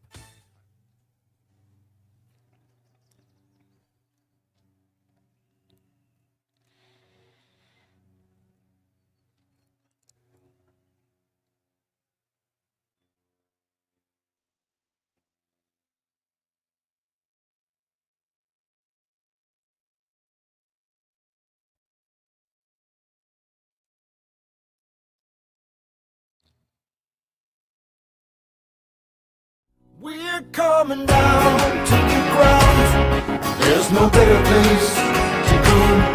We got snow upon the mountains. We got rivers down below. We're coming down. Welcome back to the Todd Allbaugh Show on the Civic Media Radio Network. We are live on location at Governor Nelson State Park on the North Shores of beautiful Lake Mendota here in Dane County, just south of Waunakee or north of Madison-ish. Near Bishop's Bay Golf Course, by the way. Didn't bring my clubs along. Probably couldn't afford the green fees, even if I did. See, I don't play golf well enough to go golf at Bishop's Bay. I'm a hacker, you understand? I golf much the way I hunt. I'm just happy to be outdoors. So anyway, whatever you're doing on this Earth Day, happy Earth Day to each and every one of you. Off the text line, we were talking a little bit before the break there about no mow May. Of course, some people like to not mow their yards for the month of May because it helps foster pollinating plants, flowering plants, and also, insects, helps environmental for insects. And there's nothing wrong with that, you understand. But it does sometimes makes bugs worse or mosquitoes worse. And like if I have people over and I don't own a home anymore, but when I did, I think, well, do I really want that? I don't know. Here off the text line, Angie from Monroe, listening on WMDX, says, I can't always do no mow May, especially with an early spring. I could not mow if I just let it go. I have about 2 to 3 acres of mowing. So right there, if you, it would, you have to get a herd of goats or something if you let that go. But for people that can do it, and I know certain municipalities have certain ordinances, so check the ordinance near you in that case. But whatever you do during or during May, we can all do our part. I think that's the point on Earth Day. We can all do our part. 855-752-4842, 855-752-4842. Give us a call if you'd like to weigh in on thoughts on this Earth Day 2024 live from Governor Nelson State Park. I do have some thoughts about No Mow May. I know we talked about it last year as we approached it, and I know we talked about the pros and the cons of it, and there really are both pros and cons. So imagine somebody is setting up a place for you to live. You're going to go crash on somebody's couch. Okay, you show up, you crash on their couch, and then one day they no longer have a couch and they change their locks without warning. Okay, that's what it's like if you let your grass grow, you create a habitat, and then suddenly you mow it all down. So you're evicting the bees. You're evicting bees. All right, well. So that's kind of like, that's not a very good explanation, but that's one con of it. Is that maybe instead of no mow May and then hard cut off, you just low mow spring. You maybe set your mower a little higher, maybe don't mow as often. A high mow May. And as one of our callers mentioned previously with the homegrown national park, maybe get some more native plants in your lawn. Maybe you have a garden of native flowers. Right? That will be great for the local pollinators. Yes. If you have property, maybe more native, exactly, native plants, flowering plants. That's what we can all, pick up after your dog and don't throw it in the bushes. That's Easy. Another practical piece of advice. Here's one as well. And I'm gonna out myself a little bit for those people that know me or don't. So I have this reusable coffee mug. I'm showing it here on the stream, my Badger mug. It's a little beat up now, but I try to use in the mornings when I can my reusable coffee mug, because that cuts down on paper and plastic lids and the sort. If I'm gonna, I try to make my own when I can, using Wonder State coffee, of course. But if I'm going to pick it up, I try to have this with me. So I'm doing better, I think, on reusable coffee containers. Where sometimes I fall short is on these. I'm holding this up. This is an Aquafina plastic water bottle. And I know that, Todd, people just get a water bottle. Well, I know I need to get one of these, reusable water bottles, because you really can't mix, bottles that have coffee and water, because then your water tastes like coffee and like a watered down. It's like the kind of coffee my mom drinks, half coffee and half water. And you don't want that, you understand? So I need to get myself, what is it, a BPA free, water container. And then I do have at home, I have a zero water thing where it's like a charcoal filter that you pour the tap water through, because even in Madison, other places, a lot of municipalities now with PFAS or other things, you're still getting stuff in your tap water you don't necessarily want to drink every day. So I am doing better at home with that, but I need to do better and not buy the plastic water bottles. But sometimes it's so convenient when you go into Quick Trip and it's right there and you're thirsty. But I need to do better. I realize that. So well, at least you recognize it. Recognizing the problem is the first step. It is. But that's one of my goals here on Earth Day. I'm declaring I'm going to try to do better in using reusable water containers. There's one example of what we could all do on Earth Day, right? Yeah. I always, for as long as I can remember, I have hated buying water bottles. Because of that reason, where I'm just like, I should have just planned ahead and filled up my water bottle. Well, and that's the point. Everybody could do something. Everything helps because I've talked about this on the show before. I've traveled to El Salvador in Central America, and the coastline is along the Pacific coast, and been going for over 25 years. Been there 39 times, and I can tell you, I started going in 1992, and I can tell you the last time I was there 4 years ago, the amount of plastic and garbage, but in particular plastic in the Pacific Ocean that washes up on the shores of El Salvador is markedly greater. And so when we say, well, does it really do anything when I use that plastic straw or, keep using those plastic lids, yes, actually, if you go where, where you got, uh, uh, you know, plastic in the ocean, you can literally see it making a difference. So we can all do our part. 855-752-4842, 855-752-4842. Let's go to the phone lines. Brian in McGuanago. Brian, thanks for listening in. What say you? Happy Earth Day, everyone. Happy Earth Day, I just Brian. wanted to, thank you. I wanted to bring up a YouTube series I've been finding a lot of videos about called Carbon Cowboys. And it's all about Cowboys, all right.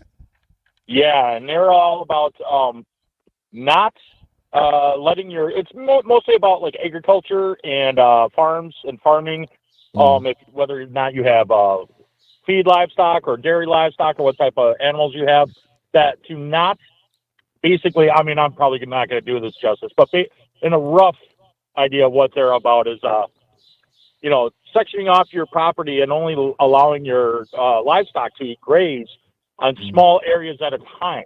And that the other areas are thus allowed to have all the native grasses and plants come back. And then when that happens, all the native bugs come back. And then your the animals, they're spending less money on water to water the land, or they don't have to worry about drought resistant farming in that regard. There's just so much about it. There's so much that I can't even do it justice. Sure. The other thing I wanted to say, go ahead. No, I was going to say thanks for Carbon Cowboys on YouTube. Thank you very much. Go ahead. Carbon Cowboys, like at Carbon Cowboys on YouTube or what have you. Sure. And then I wish there'd be a lot less restriction in municipalities, so that you could do more than just have green grass lawn. Like you could have it however you like, be it a lot of natural plants. I just wish more municipalities did that. That is all. Yeah. Hey, thanks. Really appreciate it, Brian. Thank you so much. Brian in McGuanago. You can be like Brian. Give us a call here, 855-752-4842, 855-752-4842. Appreciate you all joining us on this Earth Day. That sounds interesting, Carbon Cowboys on YouTube. I mean, my paternal grandparents were dairy farmers and, kind of did a version of that with rotational grazing back in the day, right? Where you would have one pasture that you'd graze the cows in, and then you kind of let the rest of it grow up, and then you kind of rotate them through, so that sort of thing. So I think having been close to a lot of folks in the ag community, I maintain that Wisconsin's ag producers are some of the best stewards of the land we have out there, in large part because if the land isn't able to produce crops or isn't able to support livestock, they're not going to get a bang for their bucks, and they're not going to be able to make a living. So we appreciate all of our ag producers and what they do to help conservation efforts as well. 855-752-4842, 855-752-4842. Let's go to Mary from beautiful Wauwatosa. Mary calling in on this Earth Day from Wauwatosa. You want to talk about drinking water, Mary? What say you? Yeah, I sure do. When I started hearing about the microplastics water, the tap water coming out of our faucets, I thought, oh my gosh, this is terrible. So I distill my water at home. And so then I checked AI to make sure that distilling my water takes the microplastics out, and which it assured me it does. And I just have to put a few minerals back in the water. But I've been distilling my water for a long time now, and I feel pretty assured with that. And then, of course, I carry it out when I get home. Wow, that's interesting. So I've never heard of it. I mean, you've taught me something new, Mary. How do you, just in a couple of minutes or so or less, how do you distill water on your own? I've never heard of this. Yeah, I have a unit. It's the WaterWise distiller, and it's countertop. Doesn't take up a lot of room. About every 2 or 3 days, I distill my water, and I didn't measure it. I think it give me a couple of gallons, maybe 1.5 or 2 gallons of water. So it's my assurance that I'm, not taking in these terrible microplastics. I'm hearing that we are consuming about the equivalent of a credit card worth of plastic every single week. Now that's pretty worrisome. Wow. Yeah, I mean, I use the zero water thing where it's like sand and charcoal and everything else, and it goes through that. But that's really interesting that you distill your own water. A great home tip there, Mary, from Wauwatosa. We appreciate that. Thank you so very much. Have a great Earth Day, Mary. Appreciate it. Give us a call. If you'd like to be like Mary, give us a call on this Earth Day, 855-752-4842. We are live from Governor Nelson State Park, 855-752-4842. Mr. Zomers, you're going to have to help me with this one here off the text line. WBZH, our friends up there in beautiful Hayward, Wisconsin, the buzz of the North, listening in, saying, Yeah, quote, that's... go ahead. Steve and Hayward saying, sounds like Civic Media could sell branded Nalgene bottles. I buy the Nalgene reusable water bottles for gifts year round. Just a thought. Now, I didn't know how to pronounce that. Nalgene, Nalgene. Explain. Oh, you're not familiar? I am not familiar. I'm sorry. They're these extremely durable and very useful. Like, they're fantastic water bottles. Personally, Really? I'm a fan. All right. They're plastic, but they have changed the recipe, so to speak, over the years. So they're, still more eco-friendly and they're not giving you microplastics. Big transparent bottles that, again, super durable. And they usually have like measurements down the side so you know how much water you're drinking over the day. Look at this. Between our listeners and Mr. Zomers, Todd is just learning all kinds of great new stuff here on Earth Day. 855-752-4842. 855-752-4842. Now I have something worthy to bring up at next week's staff meeting. Nalgene bottles branded with Civic Media. That sounds like a winner chicken dinner. First and foremost, because Todd could get one that's branded with Civic Media. See, that'd be fantastic. 855-752-4842. 855-752-4842. We are live here from Governor Nelson State Park on this beautiful Earth Day 2024. And this is fantastic. I'm watching. You got parents bringing their kids out here now as we approach the 2:00 hour. Families taking it in. That is what this is all about. That is what this day should be about. Whether we're participating with family or friends or whatnot, we could just hang out and enjoy this beautiful weather. This is great. I appreciate all the audience participation today and people calling in. When we come back, we've got Mike from Mount Pleasant. More on Earth Day tips. If you have one of the Earth Day tips for us, give us a call. We'd love to put you on the air or read your text. 855-752-4842. 855-752-4842. You can also text us on the Civic Media app or give us a shout out on Facebook, YouTube, Twitter, all the socials, as the kids say. I don't know if they say that or not, but I'm saying it. We are live from Governor Nelson State Park. Come on back with us on this beautiful Earth Day on the Todd Allbaugh Show on the Civic Media Radio Network.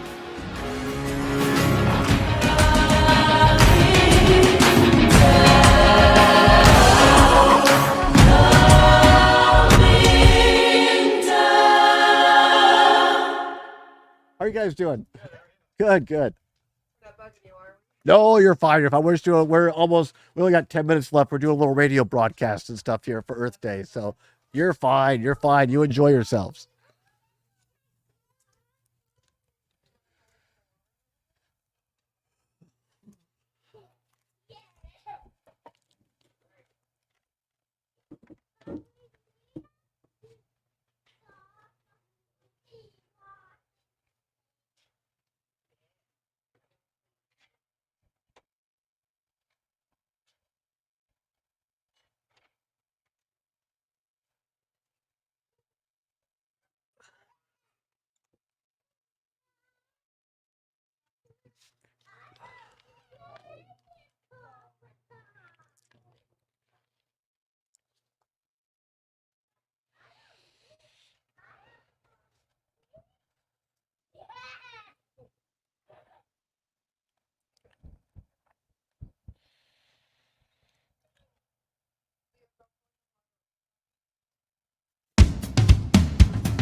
the Todd Allbaugh Show on the Civic Media Radio Network. We are live on location at Governor Nelson State Park on the beautiful north shore of Lake Mendota here in Dane County, just below Wanakee, the only Wanakee in the world, of course, on this Earth Day. Beautiful day. The sun is out. Families are enjoying it here, and encourage each and every one of you to get out and enjoy your state park. Remember, only $8 for a day pass or $28 for the season. The season, all year long. You can enjoy a state, all of them, not just one, by the way. That $28 gets you in the door to all of our great state parks across the state of Wisconsin for the entire season. 855-752-4842, 855-752-4842. Mike from Mount Pleasant dropped off the line there. So, Mike, if you want to chime in, we'd love to have you call back. But on the line right now, we have Gary in Madison. Gary, thanks so much for calling in, and happy Earth Day to you. What say you, my friend? Thank you. It is a great day, and it's always been a good day to do what we can.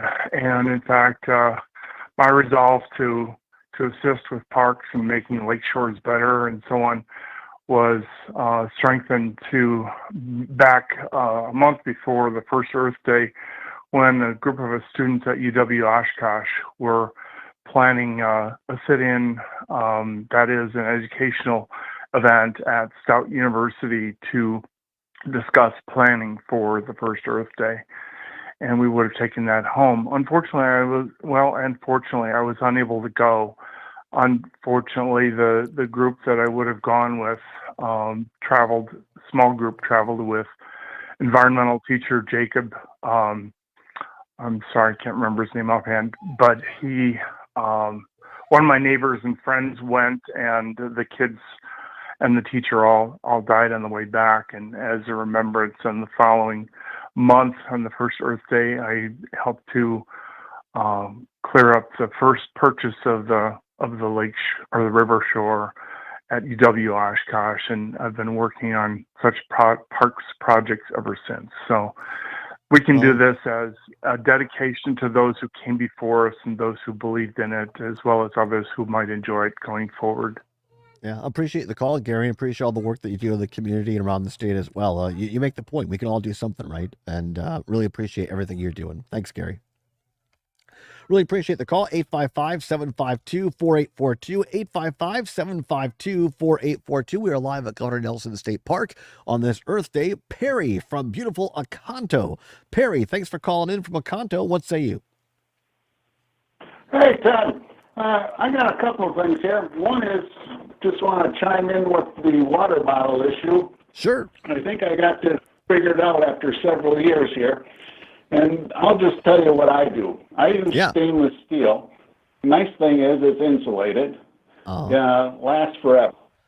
But I have one that's about 16 or 20 inches or 20 ounces. And I use that. It looks like a regular little miniature water bottle. You screw the cap on, you take it off, you take your swig, and you put it back on. And then when I'm traveling, I also have the old one that Grandpa used to have, those big 32 ounces or whatever. Sure. I pack that one full of ice and water, and I refill my little one as the day goes on. Wow. Always have ice and water. That is great. Yeah. I really appreciate that. Yeah, go ahead, quick. Yep, go ahead. One thing I want to mention is I challenge you to get something by the end of the week and let us know. Thank you. I appreciate it. I will do my best to accept that challenge. I got to check out these other. I think this is a great idea to have some Civic Media branded water bottles that we can encourage people to do their part as well. So I will report back. Mr. Zomers will keep me honest. We'll report by the end of the week and see how Todd has progressed on his water bottle quest. How about that? And that sounds great, and I hope that you go with stainless steel because it keeps everything cold, especially for coming up. But I have two other issues. One is what drives me nuts is people idling their car, especially in the winter, for 20 minutes or whatever. You get no gas mileage out of that. It just adds pollution. That's one issue. And the other thing is, when I see garbage along the ditch or something, occasionally I'll stop. And it's not where you go down the whole road, but at least it helps. No, I think that's a great point, Perry. Oh.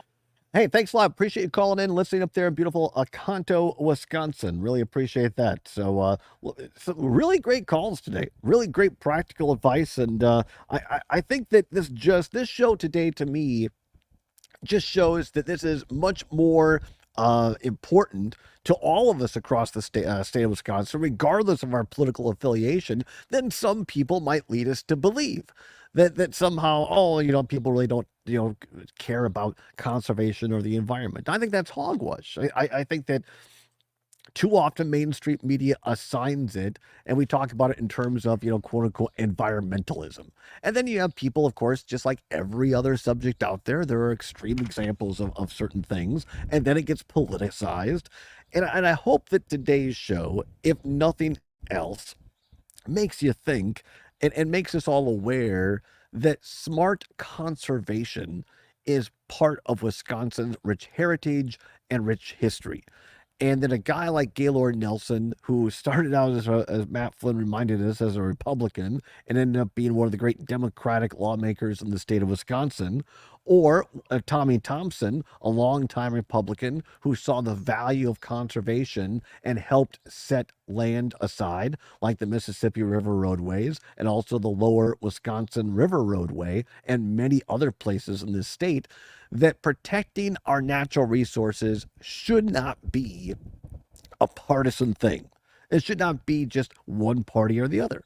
This is something that all Wisconsinites, we might not agree on everything, obviously, but to the person who is a big gun person who enjoys hunting in northern Wisconsin or wherever, that individual wants clean lakes, rivers, and forests, because if those places aren't clean and environmentally conservation friendly, the game isn't going to thrive there.